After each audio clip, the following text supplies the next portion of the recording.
किसान भाइयों नमस्कार, मैं पुनीत सिसोदिया। किसान भाइयों, आज की इस वीडियो में हम बात करने वाले हैं वाइट रस्ट डिजीज के बारे में, जिसको हम हिंदी में सफ़ेद रतुआ रोग भी कहते हैं। हम बात करेंगे ये रोग कौन कौन सी फसलों पर आता है, कौन से मौसम में अटैक करता है और कैसे इसके जो लक्षण हैं वो पौधे पर दिखाई देते हैं, कैसे हम इसकी पहचान कर सकते हैं और कौन से अच्छे फंजीसाइड हैं, केमिकल हैं जिनका स्प्रे करके हम इसको आसानी से कंट्रोल कर सकते हैं। उसके साथ साथ जिस एरिया में ये रोग लगातार आ रहा है तो उसके लिए वो कौन से प्रिवेंटिव तरीके अपना सकते हैं जिससे ये रोग उनकी फसल में ना आए। तो इस रोग के बारे में डिटेल जानकारी इस वीडियो में लेने वाले हैं, वीडियो अंत तक ज़रूर देखिएगा। सबसे पहले यदि हम बात करें कि इसके जो लक्षण होते हैं यानी कि सिम्टम्स होते हैं किस तरीके के पौधे पर दिखाई देते हैं, तो देखिए वाइट रस्ट डिजीज़ के जो सिम्टम्स होते हैं वो पौधे की पुरानी पत्ती पर दिखाई देते हैं। आप पुरानी पत्ती पर देखेंगे ऊपर की तरफ येलो कलर के अनियमित आकार के धब्बे पड़ जाते हैं और धीरे धीरे धब्बे बड़े होने लगते हैं। और पत्ती को जब आप उल्टी तरफ से देखेंगे यानी कि उसकी बैक साइड देखेंगे तो उसमें आपको सफ़ेद फफूंदी दिखाई देगी, यानी कि सफ़ेद फपोले टाइप में आपको जगह जगह दिखाई देंगे, रुई टाइप में दिखाई देंगे। धीरे धीरे फपोले फैलकर पूरी पत्ती को कवर कर लेते हैं। उसके बाद ये स्टेम जो पौधे का तना होता है उसको भी कवर कर लेते हैं। पौधे की जो कलियां होती हैं, फूल होते हैं, उनको भी कवर कर लेते हैं, जिसकी वजह से जो पत्तियों का जो आकार है वो अनियमित आकार हो जाता है, पौधे के तने का अनियमित आकार हो जाता है, कलियों का अनियमित आकार की दिखने लगती हैं, जैसा कि आप पिक्चर में वीडियो में देख सकते हैं। तो इस तरीके के सिम्टम्स होते हैं और जब ये अपनी सीवियर कंडीशन में पहुंच जाता है तो ये जो हमारी फसल को 17 से लेकर 60% की उपज में गिरावट कर सकता है, यानी कि 17 से लेकर 60% की हानि हमारी फसल में देखने को मिल सकती है इस रोग के कारण। यदि हम बात करें कि इसके जो कंट्रोल है वो हमें किस तरीके से करना है, सबसे पहले हम बात करते हैं कि आने के बाद ये स्प्रेड किस तरीके से होता है। देखिए ये जो रोग है ये हवा के द्वारा स्प्रेड हो सकता है, यानी कि एक पौधे में है तो दूसरे पौधे में वो हवा के द्वारा स्प्रेड होता है।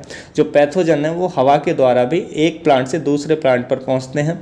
पानी के साथ भी जो पैथोजन होते हैं यानी कि जो रोग कारक होता है वो पानी के साथ भी एक प्लांट से दूसरे प्लांट में पहुंचता है। या जब हम कोई भी ह्यूमन एक्टिविटी करते हैं अपनी क्रॉप के अंदर, यानी कि लेबर कोई भी हमारी क्रॉप के अंदर काम कर रही होती है तो लेबर के जरिए भी पैथोजन एक प्लांट से दूसरे प्लांट में ये फैल सकते हैं। तो इस तरीके से इसका जो फैलाव है वो होता है। यदि हम इसकी कंट्रोल की बात करें कि इसको हमें कंट्रोल कैसे करना है, तो सबसे पहले हमें क्रॉप रोटेशन अपनाना चाहिए। हमें जो केसी कुल की फसल है वो लगातार नहीं लेनी चाहिए। हमें जो फसलों का अदल बदल कर बोना चाहिए, यानी कि फसल चक्र अपनाना चाहिए। यदि आपके एरिया में लगातार ये रोग आता है तो जो ब्रेसिकेसी कुल की फसलें हैं उनको यदि उसमें कुछ समय के लिए अवॉइड करें तो बेहतर है। उसके साथ साथ यदि आपकी फसल में ये रोग आ गया है तो जो भी इन्फेक्टेड पार्ट होते हैं आपके पौधे के जिन पर ये रोग है तो उनको निकाल कर हमें खेत से बाहर फेंक देना चाहिए।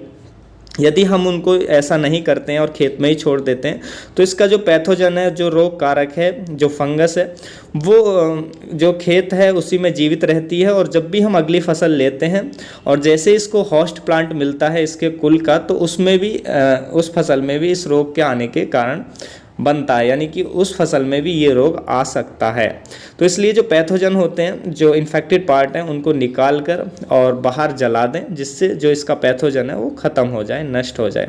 उसके साथ साथ यदि ये क्रॉप में आ जाता है तो आपकी फसल में आ गया है ये जो रोग है वाइट रस्ट या सफ़ेद रतुआ, तो आप 1% बोर्डेक्स जो मिक्सचर आता है उसका स्प्रे कर सकते हैं, उससे भी ये कंट्रोल हो जाता है। उसके साथ साथ आप प्रोपिकोनाजोल जो टिल्ट के नाम से आता है आप इसका स्प्रे कर सकते हैं। रिडोमिल गोल्ड के नाम से एक दवा आती है जिसमें जो केमिकल होता है मेटालैक्सिल 8% प्लस मैनकोजेब 64% होता है। आप इसका भी 2.5 ग्राम पर लीटर के हिसाब से स्प्रे कर सकते हैं। ये सेम केमिकल किसी अन्य दवा में आपको मिलता है और कंपनी की दवा में, तो आप वो भी लेकर स्प्रे कर सकते हैं। उसके साथ साथ रोको के नाम से एक दवा आती है जिसमें थायोफेनेट मिथाइल 70% WP जो केमिकल ये वाला होता है, और यदि ये केमिकल आपको किसी और कंपनी की दवा में मिलता है तो आप वो भी ले सकते हैं। इसका भी आप 1 ग्राम पर लीटर के हिसाब से स्प्रे करते हैं तो भी ये जो डिजीज है, ये रोग है, कंट्रोल हो जाता है। तो किसान भाइयों, यही थी जानकारी आज की वाइट रस्ट के बारे में। जानकारी अच्छी लगी तो वीडियो को लाइक ज़रूर कीजिएगा, अन्य फार्मर के साथ शेयर ज़रूर कीजिएगा ताकि उन तक भी ये जानकारी पहुंच सके। फिर मिलूंगा आपको एक और नई वीडियो के साथ, नई जानकारी के साथ। तब तक के लिए आप अपना ख्याल रखिएगा। धन्यवाद।